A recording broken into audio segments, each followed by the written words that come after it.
So what do you think about where we are right now with everything going on? Well, it's literally crazy town. They tell you what they're going to do. And if you comment on it, you're a conspiracy theorist. Look, we're in an era of corporate fascism. Sometime after the great financial crisis, there was a merger of state and corporations, and it's been 12 years of zombie economy for the rest of us, while the 1% got richer and richer through the free money printing and the zero interest rate. So here we are.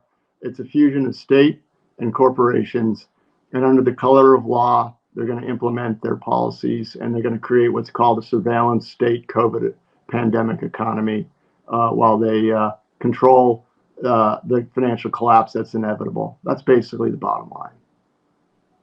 Oh, I think the cat's out of the bag. And for me, the whole crux of the issue is the vaccine issue. Basically, we just poisoned 5 billion people on the planet. Some people worse than others. I don't think it's a disaster for everybody. I don't want everybody to get despondent if they did get the vax. But once the bodies are accumulating, the disabilities are accumulating at a point where it's hard to hide this. If we can expose it, get mass consciousness, win over the marginal mind, we end this. It's over. They lose. Well, look, obviously there's a push for global vaccination programs it's a backdoor way of form of control and surveillance, and introducing fear into the population to get them to comply, and mandating vaccines that we clearly don't need. The natural immune system takes care of a lot of this, and it's a backdoor way to get compliance, control, surveillance, then usher in the digital banks and central bank digital currency. It's part of the slow walk to the ultimate goal, which is chipping you and having everything tied to your central bank digital currency. It's a dystopian nightmare, but they talk about it openly. And if you don't think they're going to try to do it, well, good luck to you. Those of us that live in the real world are fighting back, and we're creating. We're using the current system to create alternative systems, and that's the goal of what a lot of us are doing now in this fight, is realizing that the system's so corrupt and bankrupt morally and ethically, we have to basically start thinking about breaking away. In the meantime, try to work within the system to stop their progress. So it's kind of a twin engine of fighting right now. Let's talk about the business model of this. You suppress the immune system so you can sell other remedies later down the line to make even more money. Let's think about one of the big architects of the discussion on their side for a while, Bill Gates. What was he doing in the 80s? He created a operating system, became a monopolist. If you remember correctly, he was sued by the U.S. government for gross monopolistic tactics. And there's a belief that once he got the monopoly, he introduced viruses and then solutions to those viruses for his crappy operating system. So this business model was tried in software, and they're trying to roll it out to the human population, destroy the natural immunity, then sell follow-on products once that's destroyed for symptoms and disease control. Well, let's look at Moderna. Moderna is doing the same thing. They're eagerly investigating myocarditis all of a sudden, and I know for a fact from an insider that they just did a contract to, which I want to protect this person. They did a contract to scrape data from a provider of the data to investigate myocarditis. The irony of all this is that their product causes it, so they're trying to figure out how big the market is, obviously, so that they can create a vaccine. They're talking about creating a vaccine for myocarditis, believe it or not. You can't make this up. This is insanity. All right, let's go to the Forbes article. Sawyer, if you can bring that up, because Ed, we really need you to talk about this.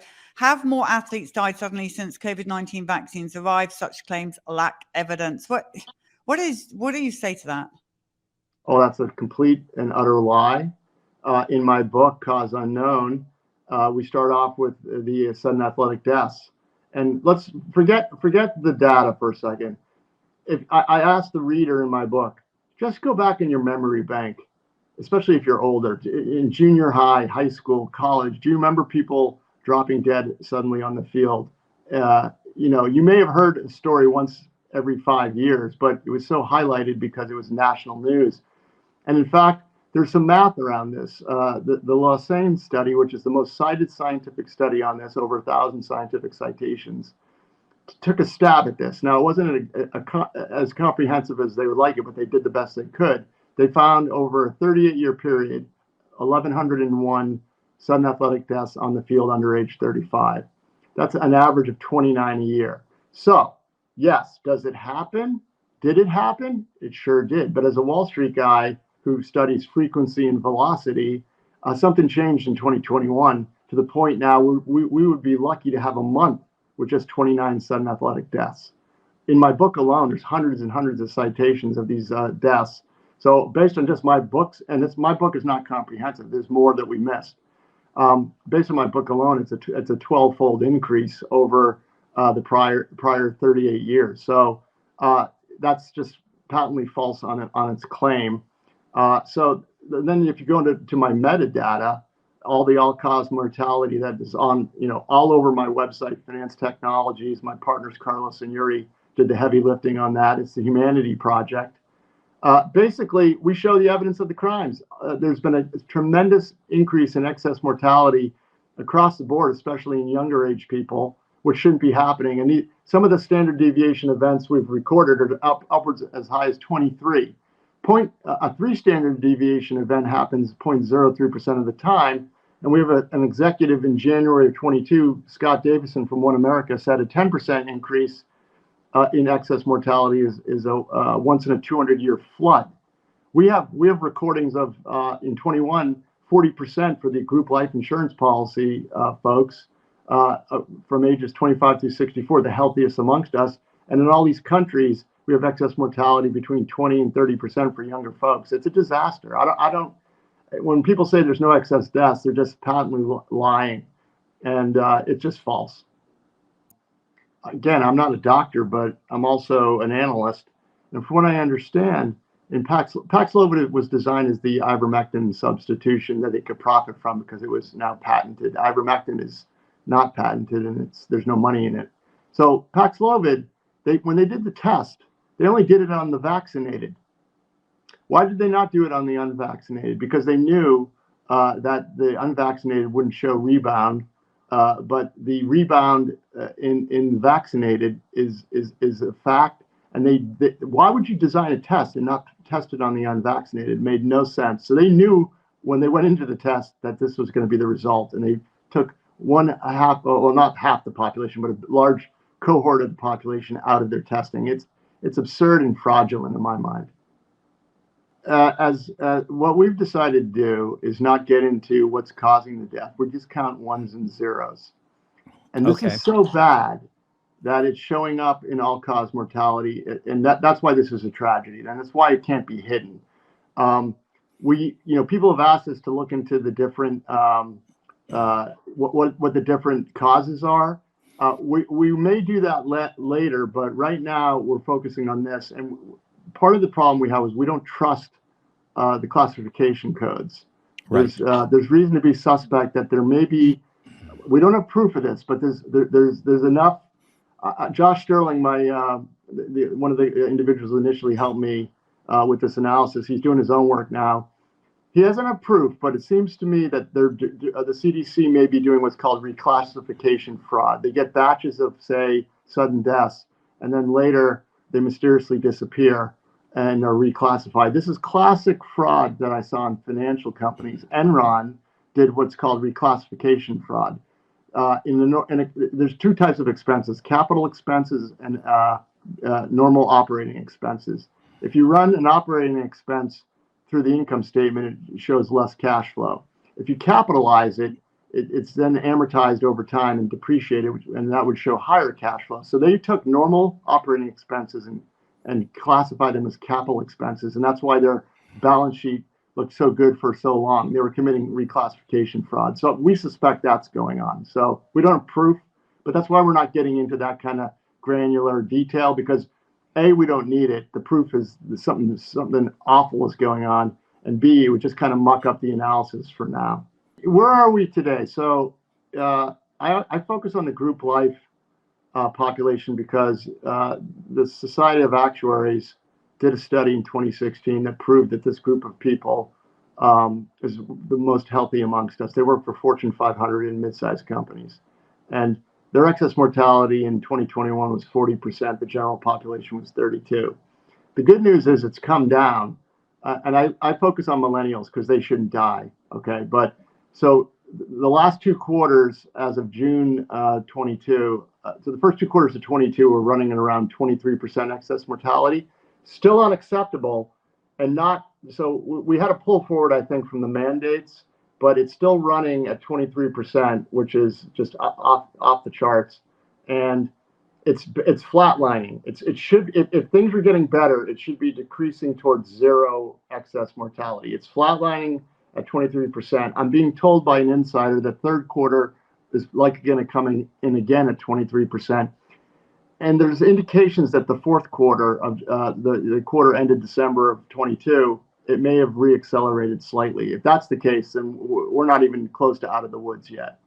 So in the third quarter of 2021, in March of 2022, Josh Sterling and I discovered something pretty shocking, because the CDC at the time was not breaking out the data by age cohort. And when we did, we saw that excess mortality, and he did it, he has actuarial training. So he created a baseline that went back 5 years. So we had a baseline, and we calculated that into the third quarter of 2021, millennials' excess mortality shot up. It was hovering around 30% in the spring. Still bad. Don't get me wrong. That's atrocious. It shot up to 84% over the August, September, October timeframe, and went to a new all-time high. And so from March of 21 through Feb of 22, we calculated 61,000 millennials died excessively in that time frame. Okay, with a peak in the third quarter of 2021, and then it came down. And it's, like I said, it's hovering around 23%. Why did we have this event, this temporal acceleration? Again, on Wall Street, I'm a signal guy. What happened? Why was this rate of change so large and stunning into the third quarter? Well, if you use deductive reasoning, you have any kind of brain cells in your head, you say, what changed? Well, universal vaccination and job mandates. So what happened was the millennial group, who was probably hesitant anyways to take it because they're healthy, and lots of people were being told, hey, this thing doesn't affect young people. They were given a choice: get the jab or lose your job. Well, that's why we saw that spike into the third quarter. And the naysayers will come to me and say, well, there were drug overdoses. Oh, really? Everyone decided to overdose on heroin and fentanyl while employed in the third quarter. Secondly, suicides. Well, there was a mass suicide pact in the millennials. They all talked to each other online and said, let's off ourselves. And then the most absurd is the missed cancer screening appointments. I'm 56. I've never had one in my life. I don't even know what this is. When I was 25 through 44, I certainly didn't think about it. When you get a cancer screening, when you present with illness, you go into the doctor, you feel like crap, and they run tests. All right, you don't do preemptive cancer screening. So and don't tell me everyone got cancer in the third quarter of 21. Then in August of 2021, and when I was writing my book, the Society of Actuaries verified the numbers we came up with in March. So we went from 2 dudes on the internet to the Society of Actuaries literally coming out with basically the same number as us. And it's even worse because the group life people are a subset of the CDC millennial number. And again, this Society of Actuaries has proven this group of people die at a third the mortality of the general population in any given year. So this is just undeniable that something happened. The only explanation in my mind is a vaccine. If anybody can come up with a better explanation, I've yet to hear it. And I'm at the point now where the vaccine makers need to prove to us it's not doing this, not us. I'm done trying to prove my case. And look, the argument I get is correlation is not causation. when you start getting, we put out on our website, the Humanities Project, a piece on disabilities, and we tracked vaccine uptake in the U.S. with the increased disabilities we've seen, and the R square was 0.89. Okay, so 0.89 is a pretty good fit, and it's large numbers, and what that suggests, and given the huge rate of change we saw in disabilities, a 3 standard deviation year-over-year rate of change, again, that happens 0.03% of the time. At the very least, questions should be asked by the health authorities. There's no interest in looking into this issue, and in fact, prior to us going on the show, we were all discussing why has no one really come out and debunked me, because they would give attention to my book, and my book, I think, is pretty much the smoking gun mic drop data set that reveals that the vaccine is doing this. What I would love to see is excess mortality amongst the millennials in the group life cohort to start to head back towards zero, meaning zero excess deaths. It's hovering at 23. It's flatlined at 23%. And if it does go up in the fourth quarter, something else is at play, unfortunately, because booster uptake has gone down. Then we have to get concerned about medium to long-term effects. In the disability data, the good news is the rate of change the second derivative has slowed, which in my world means the growth rate's slowing year over year. The problem is the trend is still up, and the trend line hasn't been broken, meaning if this was a stock chart and you were long stock, you wouldn't have to worry about any technical breaks and investigate why the stock is breaking down. It reached a peak in September of 2022 with 3.2 million additional injured people in the U.S. So it went to a high of 33.2 million total in the U.S. from about 29 to 30. It came down a little bit in October and November. It went up 100,000 in December. So if you looked at that trend, it's not broken either. So this is I'm cautiously optimistic that things will get better, but we need to be on high alert if things continue along this line. I don't even need to go down the rabbit hole. What I've discovered in my journey is this: the FDA is so thoroughly corrupted that this has been going on for a long, long time, and I didn't know it. And a lot of us on Wall Street didn't know it. This is the bridge too far, and this has been the way of business for well over 20 years. So I now question anything that comes to market, any product, and I would not hesitate to say I'm never going to take another vaccine again. That's it. I'm done. I took a couple flu shots when I was at BlackRock and they started offering them for free, and I got the flu. Stopped taking. I haven't had a flu shot in well over 10 years, and I've never taken one again. I did make the mistake of getting a tetanus booster shot in 2017 when I went to go see a general practitioner. I'm healthy as a bell. They wanted to give me a statin. So I agreed to the tetanus booster, and I felt like crap for 2 weeks. And this is pre my journey here. I don't see any reason to get any of these things.